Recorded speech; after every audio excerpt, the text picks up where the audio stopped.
Hey guys, it's Leah and it's day 2 of our 30-day challenge. I want to thank everybody who commented yesterday on my video. I had 57 comments and everybody shared some really great ideas.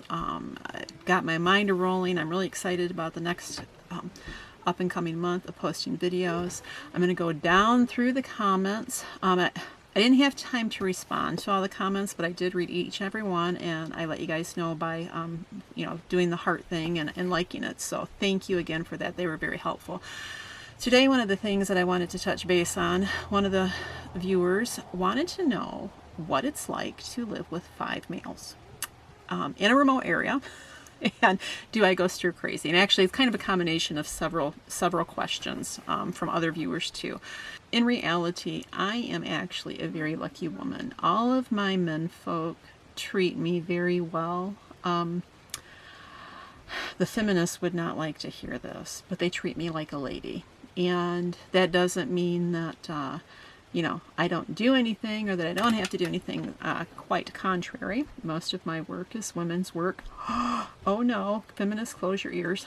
But as far as making sure that the heavy work is done, my guys are very considerate of that. They're very considerate of me in the home because they are so busy. If they were girls, it wouldn't be any problem for me to say, hey, I need to have your help in the house today. But they're men and they work really hard, doing really hard men's work, and they do it every day. But there are some days, because we just all live together in this very small space, that I need their help, and they are more than willing to have a family cleaning day.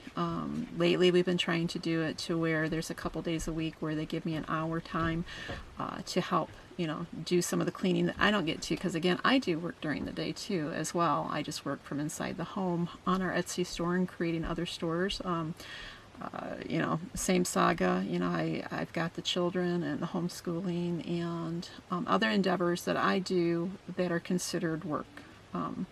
So my attention, unlike years past, and it's been this way for years, is not the ability to have my home be my main focus. Even though I am home and available all day long, I still need help with the general cleaning at times. I try to keep the dishes done, throughout the week, but sometimes things just get away. And RJ is really good. He'll give me a hand with dishes if I need it. And Josiah, he comes in when I'm doing dishes and he'll put the dishes up for me as I'm washing them. Zebulon and Simeon, they try to dry the dishes.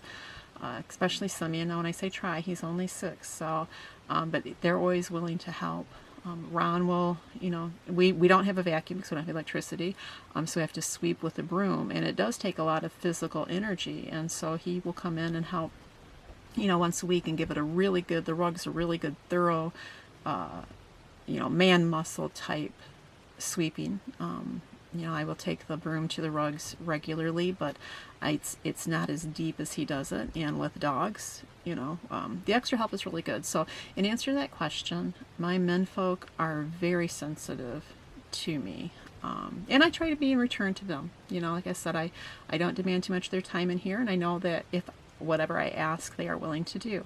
I also meet their needs by, making sure they have meals and, things are picked up as much as possible and stuff like that. So living in a small space does require, it doesn't matter if you're male or female, if you've got a group of you, it requires a lot of consideration one to another. One of the biggest things I think that we find here, because when we moved up here, the cabin that we were going to build got altered by our time that we spent in the RV, because the RV was so small, and we realized right away that our cabin that we had designed was not nearly big enough. So the main floor stretched out a little bit. I can't remember what the original size was, but we went up to a 16 wide and a 30 foot long. And then instead of having a traditional peak roof, which is what we really wanted, we went ahead and went with the barn style roof, which was not either of our desires, but it gave us extra space almost instantly. Almost doubled our space. The upstairs up here, most people would consider it more storage because it's only 6 foot tall. Ron just barely is able to walk standing straight up in here, but it's 12 foot wide and 30 foot long. And it was, it was much appreciated after staying in the trailer with all of us for as long as we did. But we've kept an open floor plan at this point because the rooms would be too small. And ever since I can remember us designing our cabin layout, it was with an open floor plan. And that is good because it does make you feel like you have more room versus smaller rooms. But one thing that it doesn't do is it doesn't allow you private time. And so we have to be considerate of each other. Even the little ones, you know, they need their own space. And we are, several of the viewers were interested in our space upstairs. So over the course of the next 30 days, I fully intend to give you a view of what it's like up here, to show you how we've created individual spaces for the little ones so that they don't have their own room, but they have to have their own space, just like us. You know, they need a spot for their stuff, their toys to display, their toys to have a place to organize, to be, you know, be trained in that area, a place where they can go where they just want to be alone for a minute if they have a specific thing they want to play or read. And that's the other thing. So somebody brought up, several people were really interested in you know, our reading material. What do we read? Are our children readers? And in answer to that question, our children, all of them, are avid readers from a very young age. I'm going to do a couple of videos because I think it would take that long to keep them short enough, but a couple of videos on our reading material and what we like to read. A lot of you wondered about what I write, and I'd like to be able to share that too. So yeah, I got a lot of good suggestions yesterday. Thank you all again very much. And sorry, chasing rabbits right now. I got the little ones downstairs, someone's out in the wood, I hear the chainsaw going on. So I've got to get back at it here. But living in a small space, it really requires consideration one to another. I know I said yesterday that the older boys, depending on the season and where they're at, they might not be here because they have their own places set up. But during the winter, it's really hard to keep wood going for more than a couple of stoves. We've got a stove up at the workshop, and we have a stove back. We actually have two stoves back here. And up until this winter, we always ran both stoves, but we insulated the upstairs this fall, and we have only run the other stove one time. That was just last week when it was super cold outside, which has been that's really been good. It's been a lifesaver for reducing the amount of firewood that we have to have. But we do run our cook stove all the time, 24/7. And so the boys, we find that the older boys come back here during the winter months so that there's not so much work on the firewood at this point in time.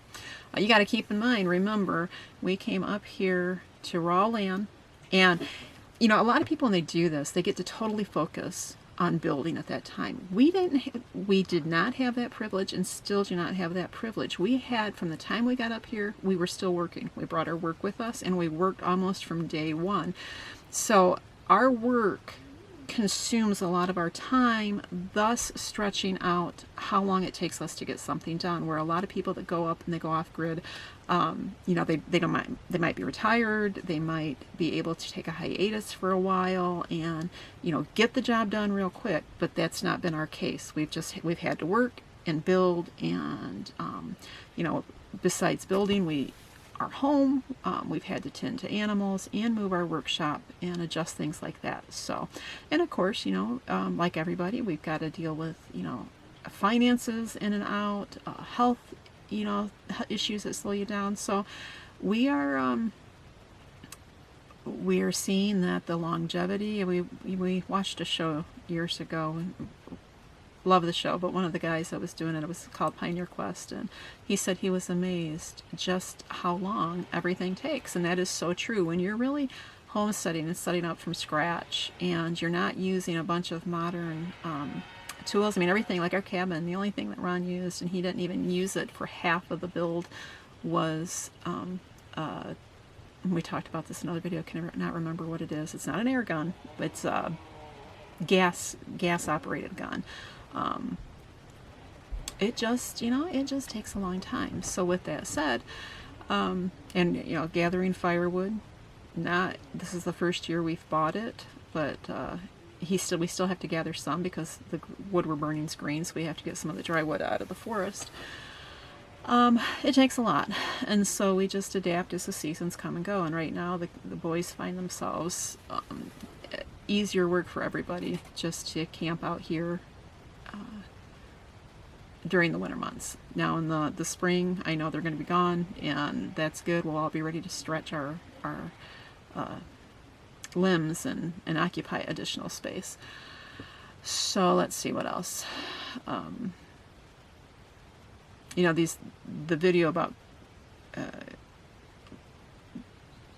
living together in a small space, I think, could be extensive. There's just a lot of things to consider. The mini house craze, I'm going to say this, and I know I might get some flack, and that's okay, because since I've lived it and have experienced it, you know, we live in an 840 square foot cabin. And in that cabin, we have not just our private lives, but we have our business life, part of it, and we have our school, and we have our Christian life as far as our devotions and our church. The mini house craze, the way it started off a long time ago was that it was affordable, and that's noble, and that's important, because we've had, we went through a period in our society where mini mansions were the way to go, and people were getting into debt.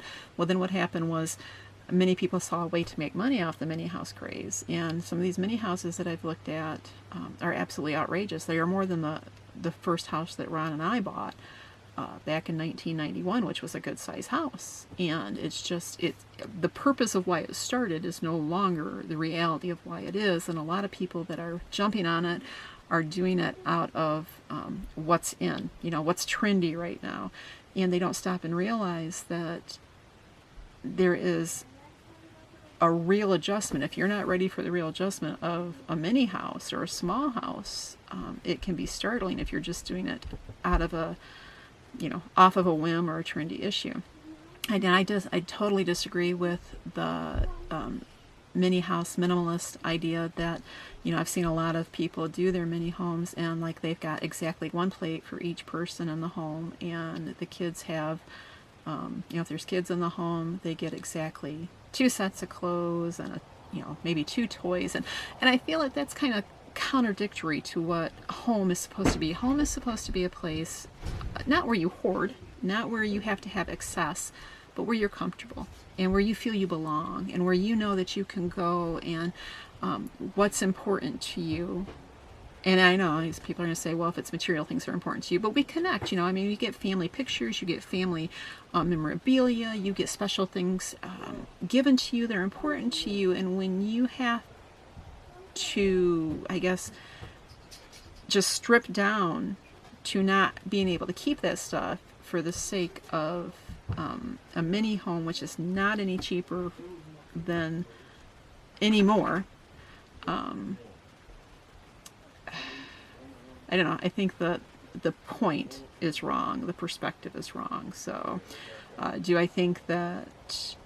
And you guys, me, okay? I don't believe that big homes are the way to go. I think those are more destructive type. That's why the mini craze started. But again, something got hijacked along the way, and that's the important point right there. Is the minimalist, the mini home thing got hijacked along the way to become trendy. And what we need to do is we need to find our core roots, and we need to realize that what we create, whatever space we have to live in, is about creating a home and a family, and giving them a place that is safe from the world when they need to be safe from the world, or where they long to go when they're out in the world. I mean, that's what a home is. So, all right, well, with that one, I want to thank you all again, and I'm going to get this up. So this is day number 2, and tomorrow I will see you guys again. God bless.